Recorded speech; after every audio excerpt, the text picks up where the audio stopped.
আজকে 15ই মার্চ আমাদের মরহুম জনাব নাজির রহমান মঞ্জু সাহেবের আজকে আমাদের ওনার হচ্ছে ৭৮তম জন্মবার্ষিকী। তো আমরা প্রতিবারই চেষ্টা করি যতটুকু সম্ভব ওনার জন্মবার্ষিকী মৃত্যুবার্ষিকী যতটুকু সম্ভব জনগণের সেবা করে যেতে। তো এরই ধারাবাহিকতায় আমরা আজকেও রমজান মাস আমরা ওনার ৭৮তম জন্মবার্ষিকীতে বাংলাদেশ জাতীয় পার্টি বিজেপির প্রতিষ্ঠাতা চেয়ারম্যান এবং সাবেক সফল মন্ত্রী, সাবেক সফল মেয়র এবং বাংলাদেশের জনগণের আস্থার প্রতীক ওনার ৭৮তম জন্মবার্ষিকীতে আমরা এখানে ক্ষুদ্র প্রয়াসে আমাদের অন্তর থেকে আমরা চেয়েছি যে সবাইকে একসাথে নিয়ে ইফতার বিতরণ এবং দোয়া মাহফিলের মাধ্যমে ওনার এই জন্মবার্ষিকীটা ক্ষুদ্র প্রয়াসে আয়োজন করব এবং আলহামদুলিল্লাহ আমরা যতটুকু পেরেছি কাজ করতে সক্ষম হয়েছি।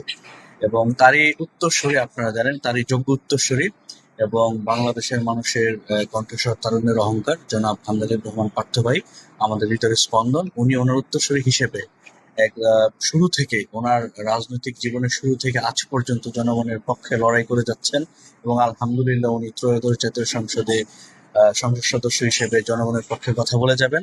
আপনারা দোয়া করবেন যেন উনি আগামীতেও জনগণের পক্ষে থেকে এ দেশের সেবা করে যেতে পারেন। 17 বছর পর নির্বাচিত একটা সরকার পেয়েছে, বর্তমানে পরিবেশটা কেমন আছে?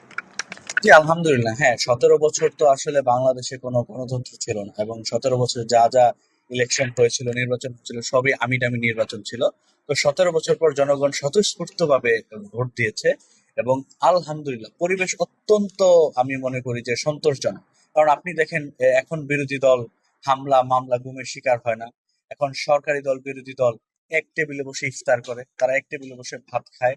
বাংলাদেশ খুশি, সরকার দল খুশি, বিরোধী দলও খুশি, শুধু আওয়ামী লীগের মন খারাপ আর তাদের সমর্থকদের মন খারাপ। আর আমরা বাংলাদেশ এবং বাংলাদেশের জনগণ আমরা খুশি। সো আলহামদুলিল্লাহ মনে করি অবশ্যই আমরা এখন যে বাংলাদেশ চেয়েছিলাম সে বাংলাদেশের পথে আমরা এগোচ্ছি। মাননীয় প্রধানমন্ত্রী জনাব তারেক রহমানের নেতৃত্বে আমরা সেই বাংলাদেশের পথে এগোচ্ছি বলে আমি মনে করি। না, মাননীয় প্রধানমন্ত্রী জনাব তারেক রহমান কিন্তু উনি উদারতার একটা অনন্য নজির স্থাপন করছেন এবং উনি দেখাচ্ছেন যে ওনার হাতেই কিন্তু বাংলাদেশটা নিরাপদ।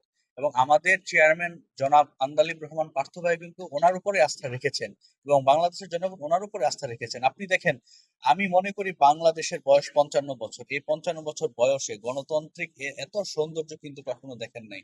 কারণ বিরোধী দল এবং সরকারি দলের যে তাদের মধ্যে যে বোঝাপড়া এবং একসাথে দেশকে এগিয়ে নিয়ে যাওয়ার যে অনন্ত তাদের ইচ্ছা, এইটা আমি মনে করি এটা কখনোই বাংলাদেশে ছিল না। এবং আমি মনে করি এখন আমরা যা দেখতে পাচ্ছি, আগামী 5 ইয়ার্স পর আমরা আরো বেশি করে দেখতে পারবো ইনশাল্লাহ, এটা আমি আশা করি।